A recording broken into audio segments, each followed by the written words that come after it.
Chris Choa works at the intersection of power, planning, and collective action, advising cities, governments, and private capital on how to build towards futures they'll actually want to inhabit.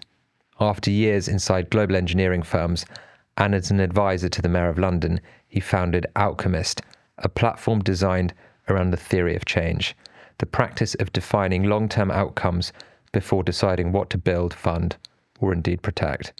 His clients are the people who shape cities, developers, policymakers, sovereign wealth funds. And his work asks a version of the same question every time. What are we actually optimizing for, and who benefits when we get there? Today, we're talking about how decisions get made when stakes are high, timelines are misaligned, and the people in the room rarely hear no. Chris, welcome to What the Lux. Thank you very much. It's a real pleasure to have you. I've used so much of your time over the years. Before COVID, Matter Reform hosted an event, I think it was at Fortnum and Mason's. That's right. And it was called Building Tomorrow Today, and it was about the future of living and working. We were very interested in co-living and co-working, and you facilitated a conversation with Broadbent. Broadbent, exactly. And I was just absolutely riveted. And I think we experimented with a podcast in COVID, which you kindly gave your time for, not once, but twice due to poor recording. And here you are for the third time. Well, it's always a pleasure to be here. Thanks so much, Chris. So can you just start by telling us a bit about yourself? What's your journey been? And did you know this is the thing you wanted to do when you started? Well, my journey is the byproduct of endless repetitive failure. So I'm very grateful for those failures. I have always wanted to be an architect since I was a pup, maybe age 14, 15, with absolute certainty. And I trained as an architect and I practiced for many years as an architect. And I would say that it was a great training, not because it's an end in itself, but it's a great lens through which you can see the world and start to understand that the world is composed of many discrete parts that have their own relationships as well as their own freestanding value.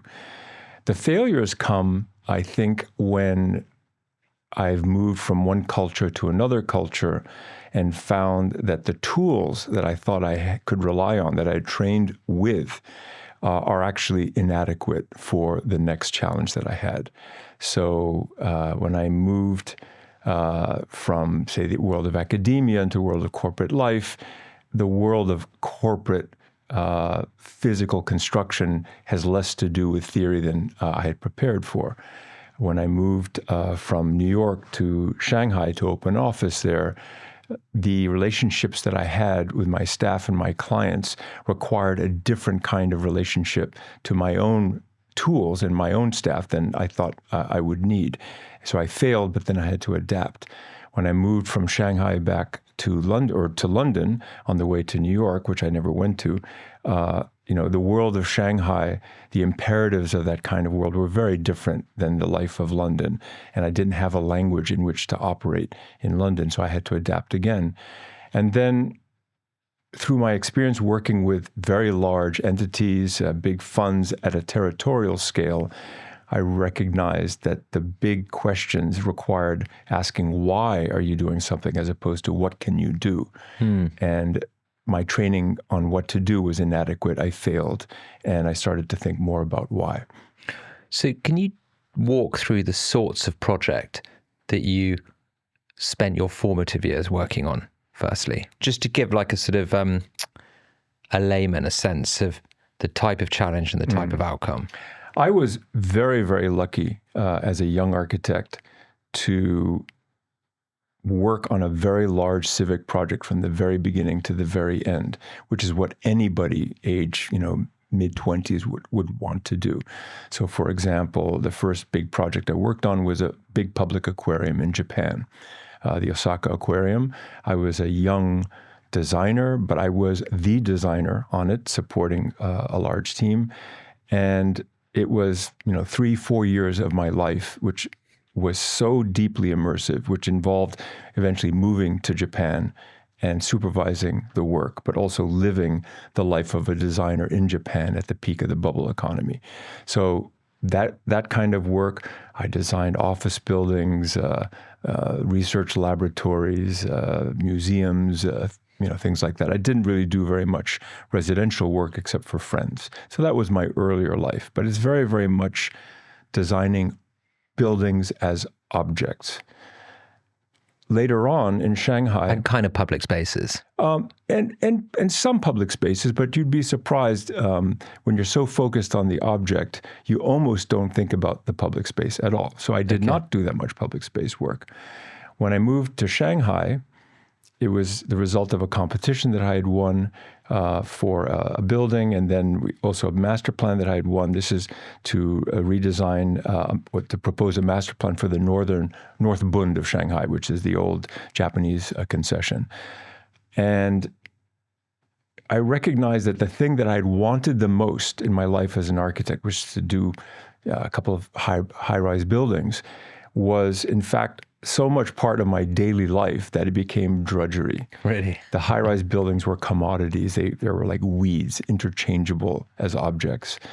And what became much more interesting was the relationship between the objects, the public realm, the system that kind of brought everything together, and most importantly, how people interact with the open spaces around the building, which is a very strange realization when you've been brought up to think of the object as the most important thing, and suddenly realizing that you didn't really care that much about the object. They're almost interchangeable. There's so many great objects you can replace one with the other, great architects out there, but very few people think about how cities come together as systems and how they attract people and how they intermingle with public realm.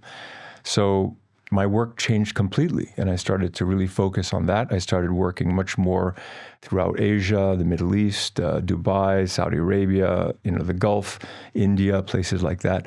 And it was always the system, not just of the building or even the corner, a couple of blocks. It was, the left side of a city. How could you regenerate the city? How could you reposition the city to trade and to exchange in a more global economy? When you say the system, is that a sort of combination of sociology and flow and the intention of a space? And what are the ingredient parts of the system? Well, first and foremost, it starts with identity. What does this part of a city want to be? And why does it want to be that way? What does it hope to gain if it can assume a certain kind of identity? Then the system has to do with urban density, how much building, how many people will be living and working in one place at any one time. It has to do with the land uses that occupy that density, that sort of energize it. It has to do with the physical connections by transport, power, water systems that bind all these buildings together. And then the public realm. How do you occupy the spaces? How do you live within the spaces between buildings? And then ultimately, how do you deliver all of this? That's the system. I mean, every one of those things that you've mentioned is a fascinating topic for discussion in its own right. Yeah, another podcast.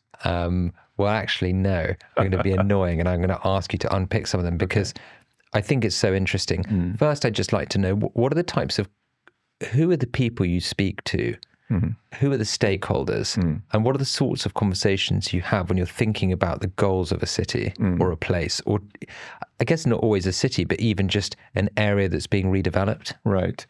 Well, at this territorial scale, very roughly, they fall into three groups, public, private, and then let's just call it civic. The public side would be a city mayor. It would be ministries within a government, say the transportation ministry or something like that.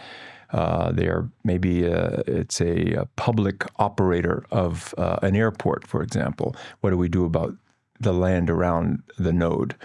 The private actors are typically developers, and the more interesting ones are the ones who are trying to develop at a larger territorial scale. So on the public side, for example, it could be a pension fund.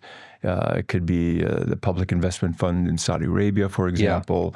It could be a ministry in Dubai that wants to reposition a large area of land. On the private side, most of my relationships have been with operators of large concessions like airports or ports. It would be a developer who's maybe trying to reposition a piece of land to become more interesting for mixed-use development.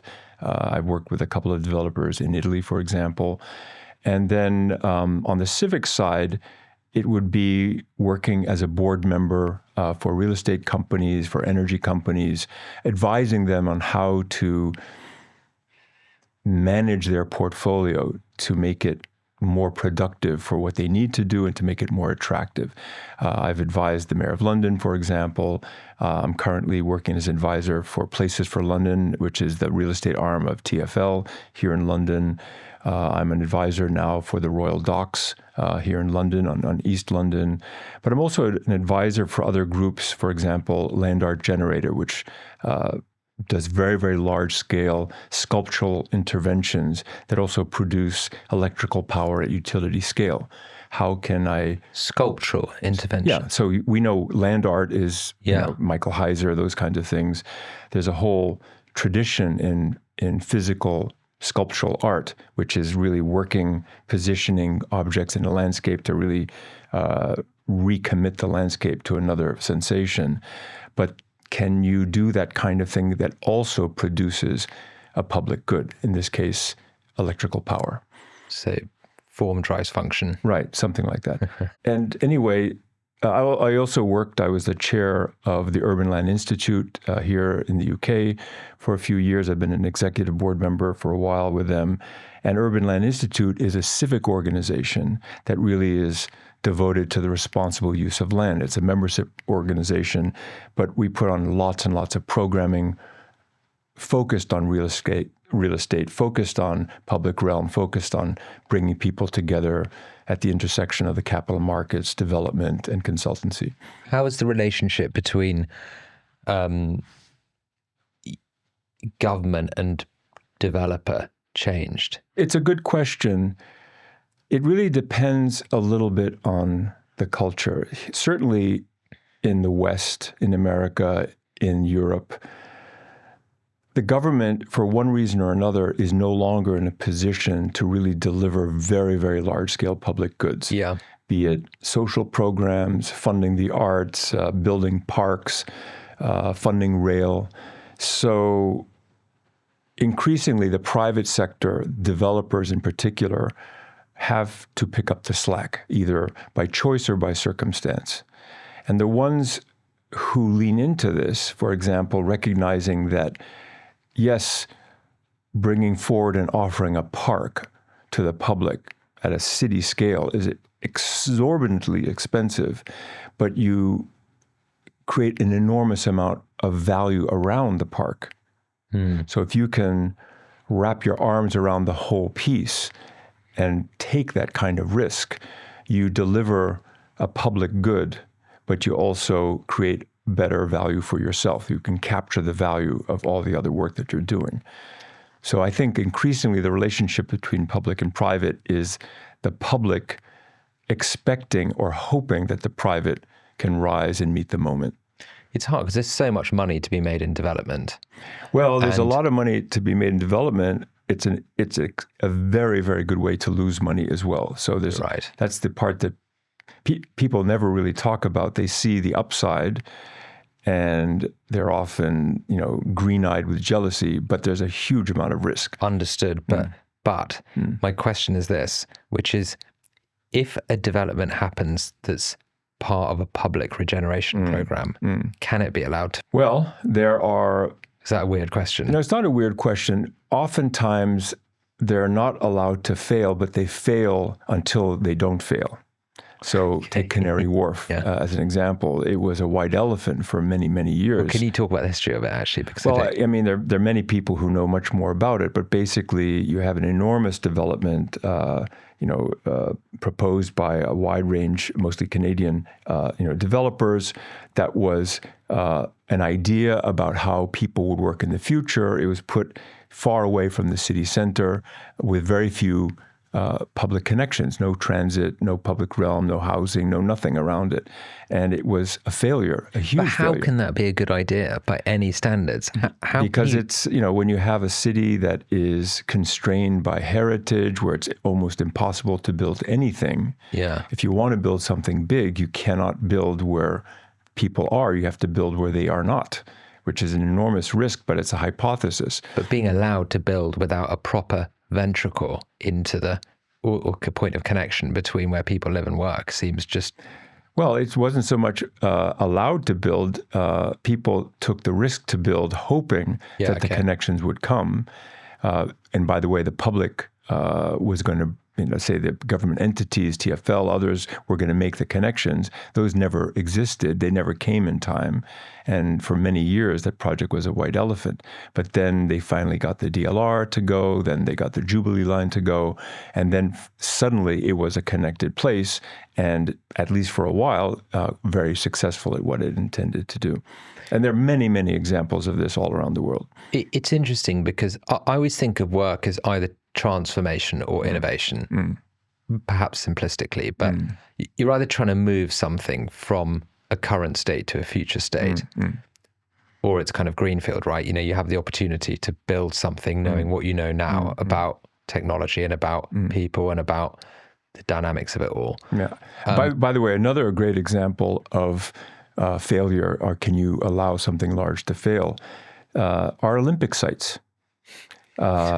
London should be very proud. I think it is an extraordinary example of the right way to plan a mega event, or rather, understanding what an intended outcome should be, and then working backwards and realizing that the Olympics was a tool in order to achieve the outcome, as opposed to let's have an Olympics and then figure what the heck to do with it afterwards, which has been, unfortunately, the model for many Olympiads. London started with the idea of regenerating the Lower Lee Valley, recognizing that it was very well situated on a lot of transit lines, relatively close to the city center, on the edge where a lot of new housing was possible. It was on a highly contaminated area. And instead of saying, well, let's do mixed use, high density regeneration that include public realm, transit lines, and everything else, which is a long, long paragraph, you just have one word, Olympics, which focused everybody's minds, leapt to their senses, brought people together, galvanized capital and the public and private realms, and made something happen. So that's a great example of something that had a thesis and a very good tool. But there are many examples of huge areas. Beijing is a perfect one, with an extraordinary Olympiad, but then a horrible white elephant that still remains to this day. What's there? No. Well, it's just on the edge of the city. It's just a few, ex-fabulous buildings, which are now derelict. They're not really the centers of life. They're not connected to the life of the public in any way. So, it's a failure. And it will probably remain a failure for a long time until someone can reimagine a use for it. What is preventing those spaces being used for art and culture? I think you need to connect a space to existing culture if you want culture to thrive in those spaces. Yeah. You have to connect them physically by transport. You have to understand how to attract certain demographics there so that they want to be there. You have to create a comparative advantage for art and culture to exist there if it doesn't exist before. It's not easy to do, and you're in the business of doing that, so you know how hard it is. It's difficult. The most important thing, and it's amazing when when people don't really think about this. They say, oh, let's make this place a center of art and culture, but they don't ask themselves a very simple question, which is, who do we want here? Yes. Literally, who do we want here? And what should we do to attract them? What do they care about? What do they care about? And maybe instead of saying, well, let's do a hip environment with nice trees and cool signage and this kind of pavers and that kind of lighting, we can just maybe spend 1/10 of that amount of money and make it very, very easy for 100 people, exactly the kind of people we want, to be there and let them attract everybody else. Well, exactly, the sort of mavens. You know, people are attracted, but not by the things they say they're attracted by or what they might seem to be attracted by. They're attracted by like irrational things. That's exactly right. And I would go even one step further, and that is people are not attracted to beautiful buildings. They're not attracted to nice architecture, beautiful trees, all the things that I was trained to do. People are attracted to other people. They're attracted to other people. Do you think that when you see a place is populous change, you know, we said people aren't attracted to beautiful buildings. Let's take East London, where we are right now, where you've lived, where I've lived, where we both live, actually. People came here because they were attracted by, you know, the grit and decay and like the warehouse, you know, the warehouses that had been converted into loft apartments, and you know, it represented a certain sort of way of being, you know, a certain style, you know, there was a sort of sense of derelict that was attractive, you know, and I think the warehouses quickly ran out, and then there was a very short supply of nice townhouses. And as all of the, you know, people who were perhaps single or lived in couples sort of built families, there was a sort of shortage of supply and people. So how often do you see places sort of reimagine their identity, and how do they do it successfully? Well, this part of London is fascinating. It's changed a great deal. It's now known, you know, the Silicon Roundabout as a hub for this kind of emerging industry, digital industry that powered London for a great amount of time. But actually, nobody even knew that industry was going to happen here. It was really an accident. And I would go one step further. You talked about how people are attracted sort of to gritty surroundings.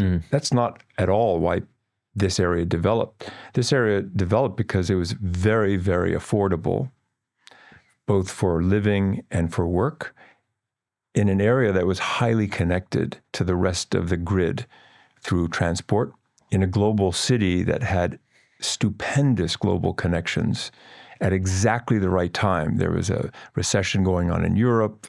For example, a lot of Germans would move here from Berlin or whatever, Braunschweig, and they would get to work on startups here. So this location met the moment. And that's why it started to blossom. It does have a grittiness. The buildings are not that spectacular. It's very flexible. But fundamentally, people came here because there are other people just like they were who were already here. Yeah. When I was working in my old consultancy, because of my previous relationship with China, I would get calls, I would say probably once every 6 weeks, every couple of months, from a developer in China who wanted to come with a government group to understand how the Silicon Roundabout worked as a thing, as a place, because they wanted to replicate it exactly. They want to do just that in wherever, on the edges of Shanghai or Foshan or whatever. And so they came here, and I cannot tell you how disappointed they were with the whole experience, because they expected to see a thing, a kind of recipe, without recognizing it had nothing to do with the slightly manky buildings and the sort of, shoddy finishes on a sidewalk. It had nothing to do with that. It had to do with the people who were there. And that is a very, very hard thing to replicate in another culture instantaneously. Exactly. It is all about, as you said, people attracting people. And you've done a lot of work in London. You've advised the Mayor of London. Well, funnily enough, I haven't done that much professional work in London. I'm now on, I enjoy my time on boards and in advisory groups, and I love London, and it's my new home, which is hard to say as a transplanted New Yorker, but I haven't worked that much commercially here. You certainly advise and have a role in what gets done and how. And what's it taught you about? Well, when you work in London in particular, and also or you're advising groups like the government, we always tend to think that the government is extremely unified. It always acts with one mind and it speaks with one voice. But there are many, many competing interests, even one single city agency. So what it taught me, first of all, is to try and map everyone in the room. Not so much what they represent officially, but what they actually want. And then trying to understand if there are patterns in desires of everybody in the group that could be mutually reinforcing or compatible with each other. And then through conversation or workshopping, to just try to bring the groups closer together so that they can realize their own particular interests, even if they're not actually voiced. This is actually what led me to start my own consultancy, OUTCOMIST, which is literally trying to understand what was a common outcome for everybody, and then working backwards from the outcome to understand what the process might be. The press release of success. And to quote Bezos, that you've got a methodology called theory of change. Can you talk to that? Well, it's not my own methodology, and it's not even. I always thought the theory of change, when I first learned about it, was a theory, and it was not a theory. It's just literally a pattern. Okay. And I'm an older, aging white male, and so of course I think about the Stoics and Marcus Aurelius. Everyone sort of my vintage is, it's quite fashionable to think about the Stoics. And the first thing a good Stoic should do is to imagine his end. Literally, like, how is he going to die?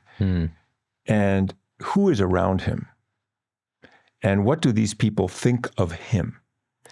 And then if there is a particular virtue that one desires at the end, what do you need to do the minute before the end, the day before, the week before, the decade, the 50 years before the end, in order to attain that virtue?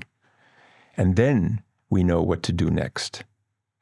It's very hard in life to just do the next thing, and in particular when it involves other people and large areas, and to be productive and helpful. But if one can theorize about the end and then understand the causal relationships that allow you to get to that end, and be able to explain it and break it down for other people so that if they share that idea of the end, they can go on the same journey, it's a very powerful tool. So all theory of change is just working backwards from the ultimate impact. So the impact is the virtue at the end. Then there's an outcome, which is a fancy word for a long-term KPI.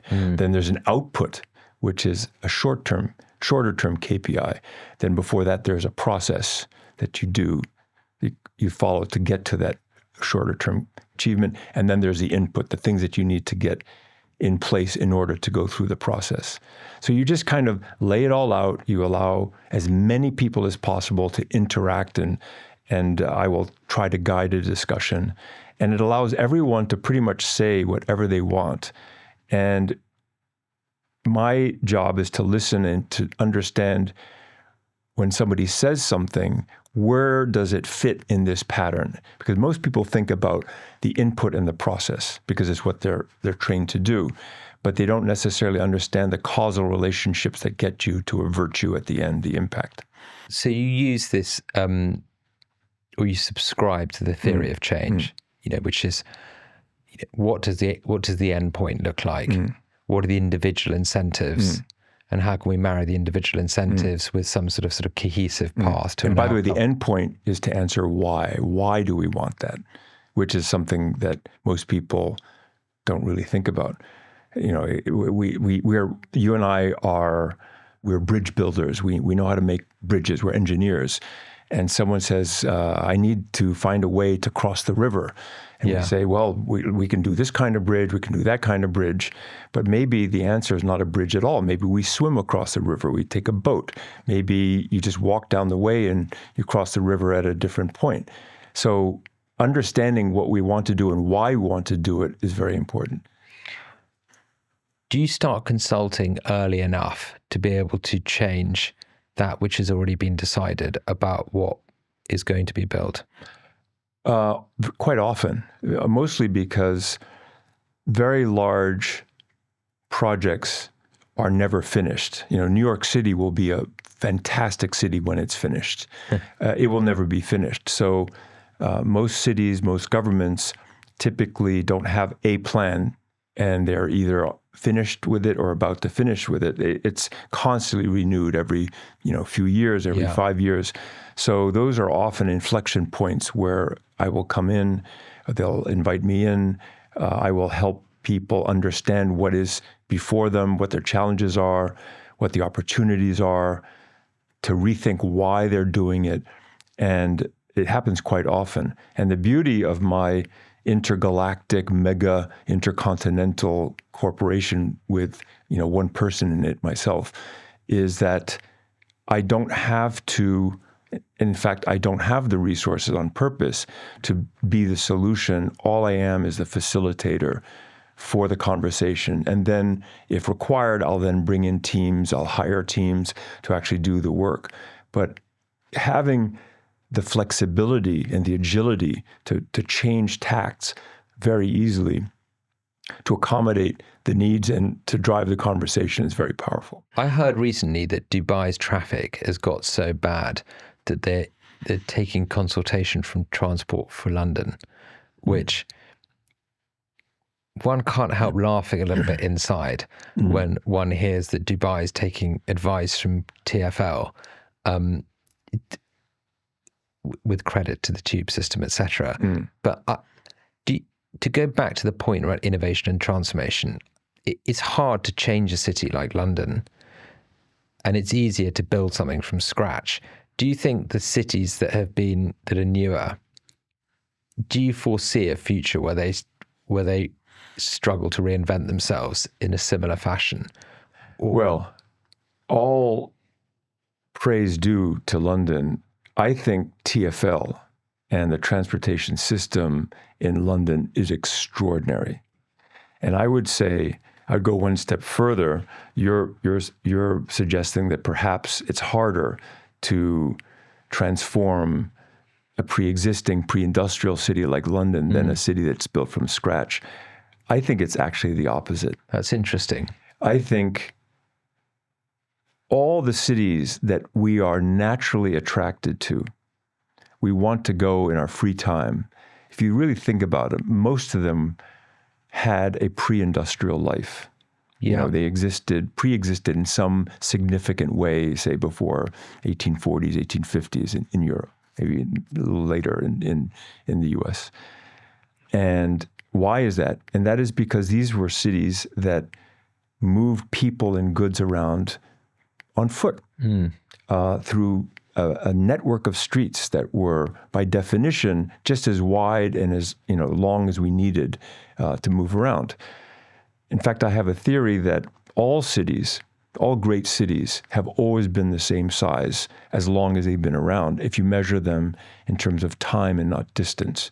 So, in the age of walking and donkeys, you had, no city was more than, 3-4 kilometers in diameter, what you could transit in about an hour on foot. In the age of streetcars, it might have expanded to maybe 6 or 7 kilometers an hour, what you could ride on a horse-drawn carriage. In the age of rail, it might have expanded to a little bit more, and in the age of motorways, even further, until you get to places like Los Angeles or contemporary Istanbul or Cairo, which are now 60 kilometers, 70 kilometers an hour in diameter, 80 kilometers, which is effectively an hour transit if there had been no traffic. Yeah, that's interesting. But then what happens is when those cities have a shock, it's impossible to navigate within the hour, and they fall apart. And cities that are built from scratch, like Dubai, are in that situation. They've sprawled so widely that it's very, very difficult to build back a core that's really accessible. So London is a lot easier to transform. It's very hard to turn back sprawl on a city from scratch. It's almost impossible. What do you think the importance of the brand of a city is in changing its disposition? Branding a city, changing the identity of a city or establishing the identity, a new identity for a city, is extraordinarily complicated. And it goes much further than coming up with a good logo. You have to propose something that is both true and not quite yet true at the same time. There are great examples of successful campaigns, I heart NY. It managed to speak not only to the interest and desires of visitors, but also connect to how real people lived within the city that exists. Those campaigns, those identities are very powerful and very successful. If the identity is only intended to address the visitors and it doesn't connect to the people who already live there, they often don't work. If the identity, the proposal, is also matched with a commitment, say, to build infrastructure, to improve the public realm, to improve the lives, not just for the visitors, but for the people who live there, they're often very, very successful ones. But sometimes if it's, New York also had a very poor campaign. I think it's the world's second home or something like that. And that was terrible because if you live there, who cares? Yeah. And it didn't really improve the capacities of the city. It was just, a very sort of unfortunate shilling towards an expectation. Well, as you said, people are attracted fundamentally by people. Yeah, exactly. What is the spirit of New York? It doesn't say much to it. Right. If it feels sort of secondhand to those who visit. If the identity that's being proposed hollows out the city, if it creates so much visitor movement, for example, that it completely displaces the people who live there. And we see plenty of examples of this around the world. Venice or, Amsterdam, Barcelona, places that are trying to shut down Airbnb and re-regulate tourism and all that. These can actually be quite harmful and can actually stop a city in its tracks. Are there any cities that you think have a really strong identity? There are many cities that have strong identities, but what's really interesting is it's hard to really understand those cities purely through the lens of identity. One thing that I've thought recently is fascinating is which cities, which we do not know right now as world cities, are becoming stronger or are very, very good bets to where success will lie in the future. And one idea that I have is that all the cities that were infected with COVID very early are extraordinary cities that have a very strong identity. And we didn't quite understand them that way at the time. But if you think about it, if you are a second or third tier city and you got COVID early, what did that mean? It meant that, first of all, you're quite well connected globally through air routes.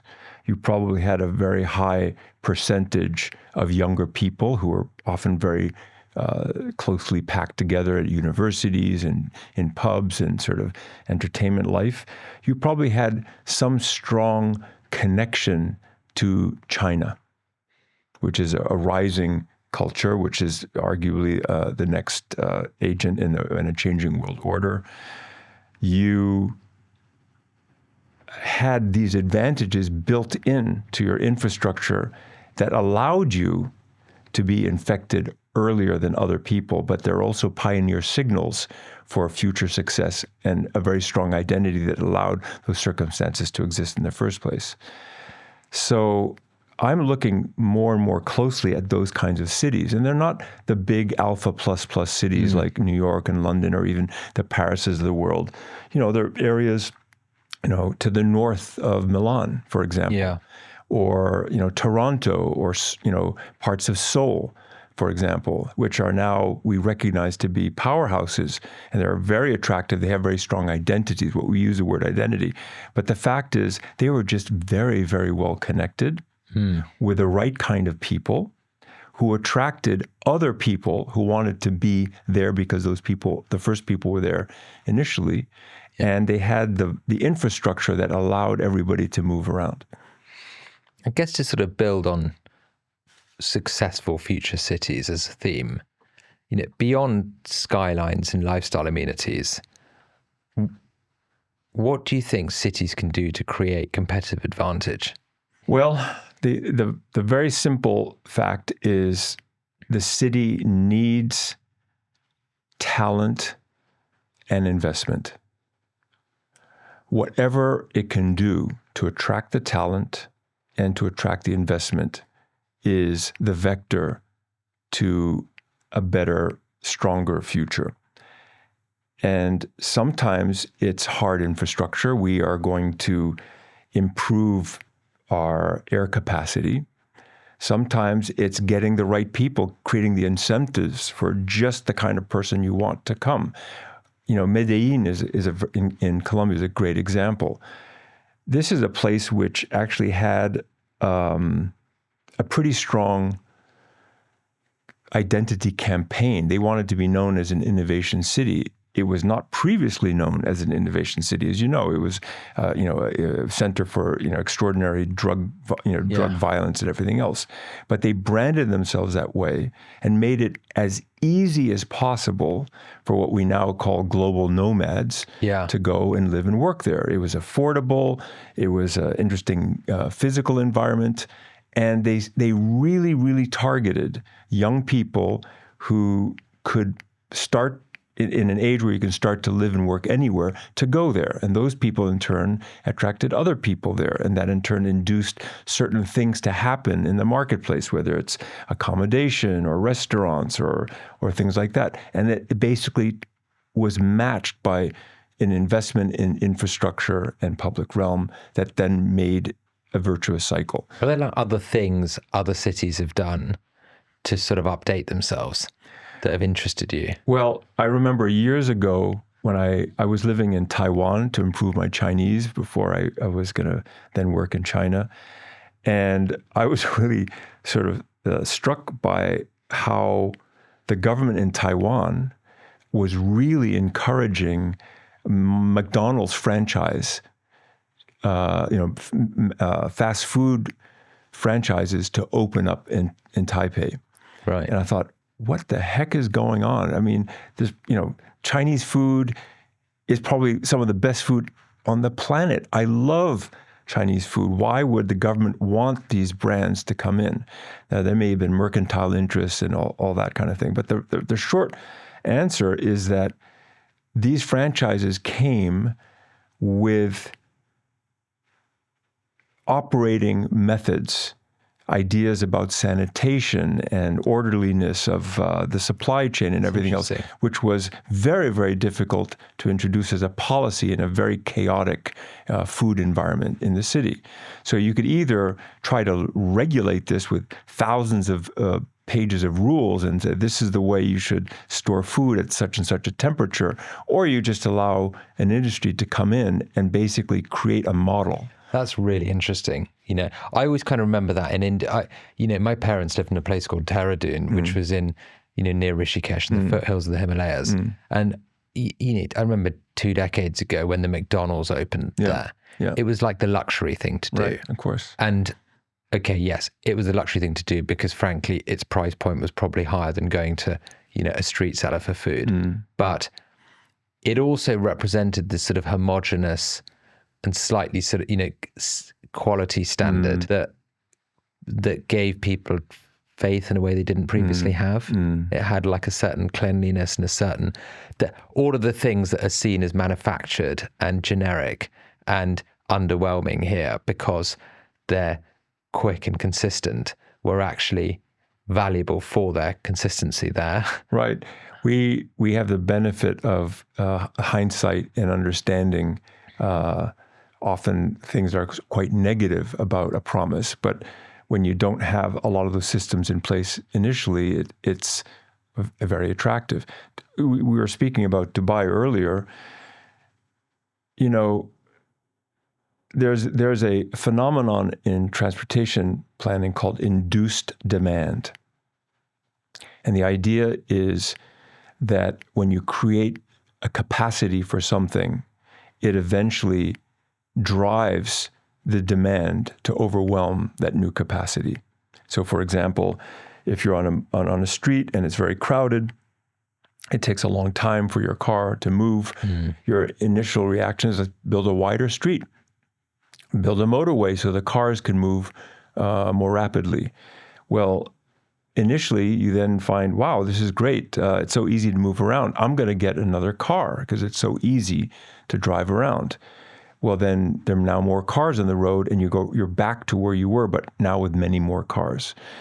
And Dubai was a little bit like this. They saw the equivalent of a shiny new thing, which is to be able to move around effortlessly in a car in a kind of privatized, conditioned environment. And what could be better than that? So let's build some motorways. Well, we're going to build those motorways. We now have junctions instead of being, 100 meters apart, the way they might be in a pre-industrial city. They're now kilometers apart.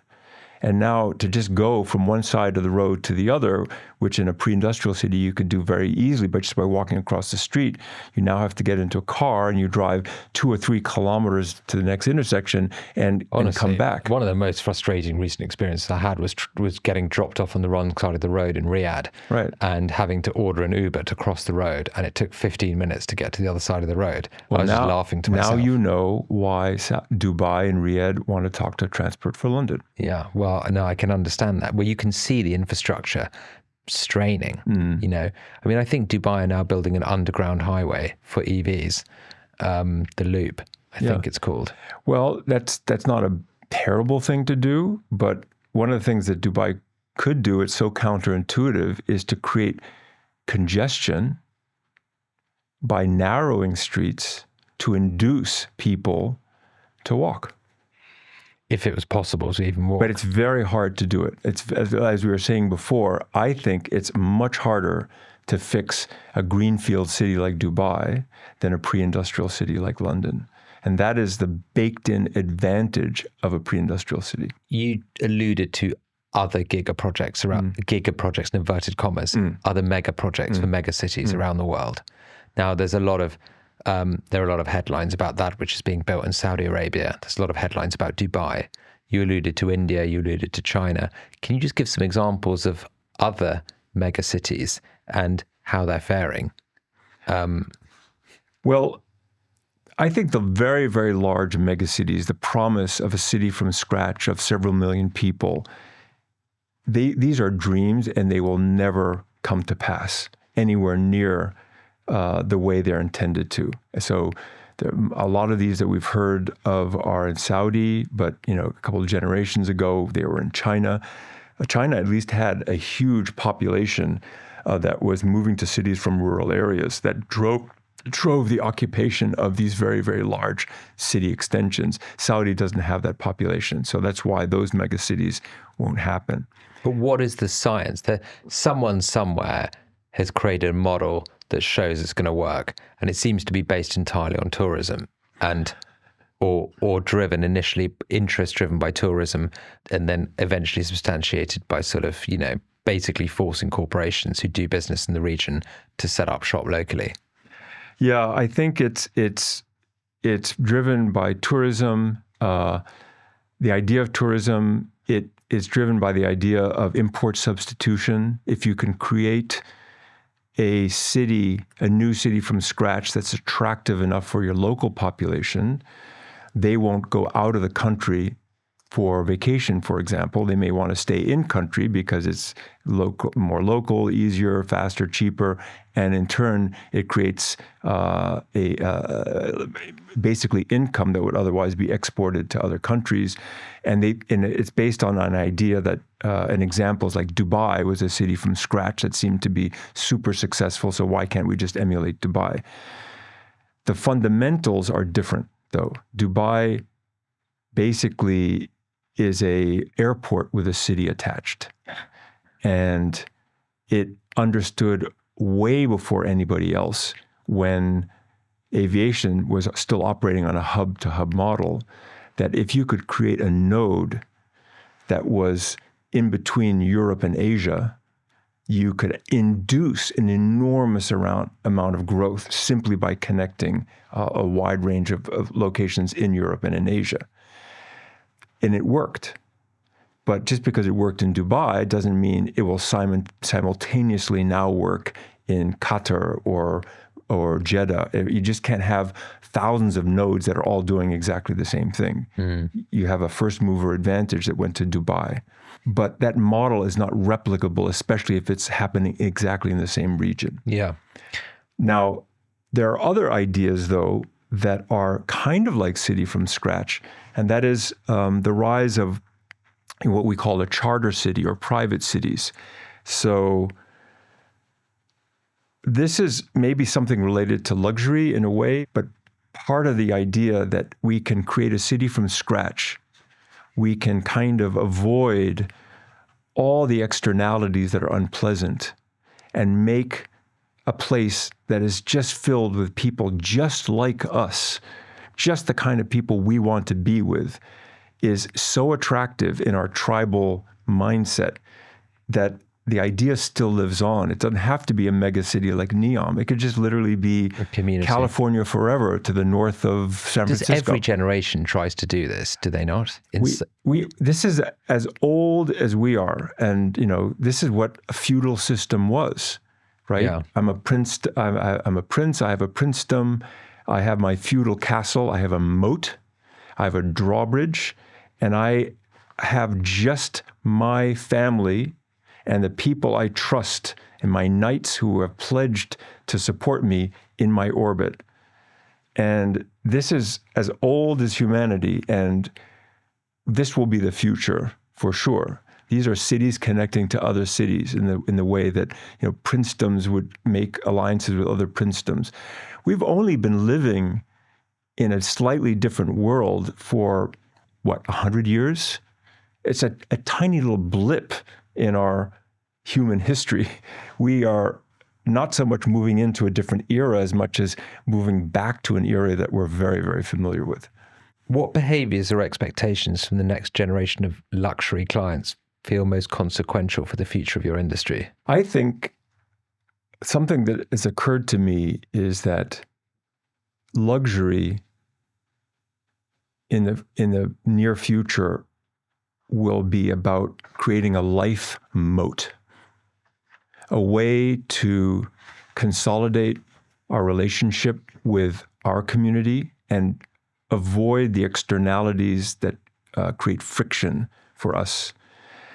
I'm not saying this is necessarily good, but I think this is going to drive luxury. It'll be having legal jurisdictions that will be favorable to us. It'll be to live in a charter city or a special administrative zone with certain privileges.